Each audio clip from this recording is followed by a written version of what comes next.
बढ़ रहे हैं आगे। भारतीय फुटबॉल कप्तान सुनील छेत्री का बड़ा ऐलान सामने आया है। भारतीय फुटबॉल कप्तान सुनील छेत्री अब संन्यास लेने की तैयारी में हैं। रोनाल्डो मेसी के बाद सबसे ज्यादा गोल करने वाले हैं सुनील छेत्री। अंतर्राष्ट्रीय मैचों में 6 जून को कुवैत के खिलाफ खेलेंगे अपना आखिरी मैच। भारतीय टीम के लिए सुनील छेत्री के नाम 94 गोल हैं। सुनील छेत्री ने 150 मैचों में 94 गोल दागे हैं। खेल रत्न, पद्मश्री और अर्जुन पुरस्कार से सम्मानित हैं सुनील छेत्री।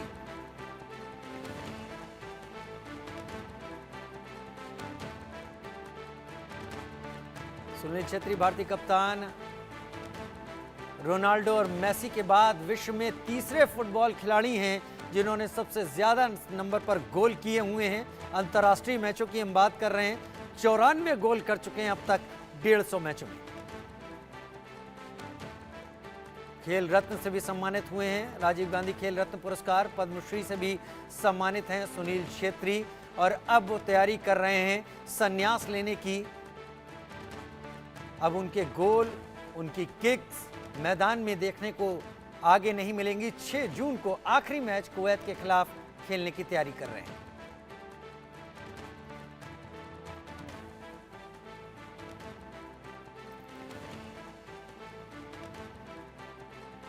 रोनाल्डो मेसी के बाद सबसे ज्यादा गोल करने वाले हैं सुनील छेत्री। 6 जून को कुवैत के खिलाफ खेलेंगे आखिरी मैच। जो जानकारी आप देख रहे हैं, भारतीय टीम के लिए सुनील छेत्री के नाम 94 गोल हैं। सुनील छेत्री ने 150 मैच में 94 गोल किए हैं। भारतीय फुटबॉल कप्तान सुनील छेत्री का बड़ा ऐलान। भारतीय फुटबॉल कप्तान सुनील छेत्री लेंगे संन्यास। रोनाल्डो मेसी के बाद सबसे ज्यादा गोल करने वाले हैं सुनील छेत्री। 6 जून को कुवैत के खिलाफ आखिरी मैच खेलेंगे। भारतीय टीम के लिए सुनील छेत्री के नाम 94 गोल। सुनील छेत्री ने 150 मैच में दागे हैं 94 गोल। खेल रत्न, पद्मश्री और अर्जुन पुरस्कार से नवाजे गए हैं।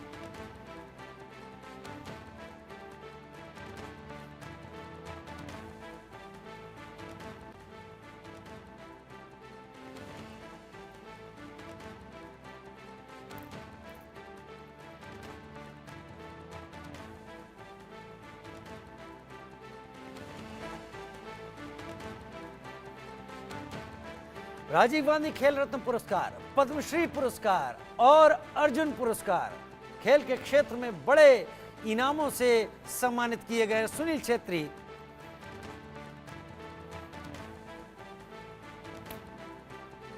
छह जून को कुवैत के खिलाफ आखिरी मैच खेलेंगे। भारतीय टीम के लिए सुनील छेत्री के नाम 94 गोल हैं। 150 मैच में 94 गोल किए हैं। कुवैत के खिलाफ आखिरी मैच 6 जून को खेलेंगे सुनील छेत्री। भारतीय फुटबॉल टीम के कप्तान रोनाल्डो और मेसी के बाद सबसे ज्यादा 94 गोल सुनील छेत्री ने किए हैं। अब संन्यास लेने जा रहे हैं सुनील छेत्री। 6 जून को आखिरी मैच खेलेंगे सुनील छेत्री।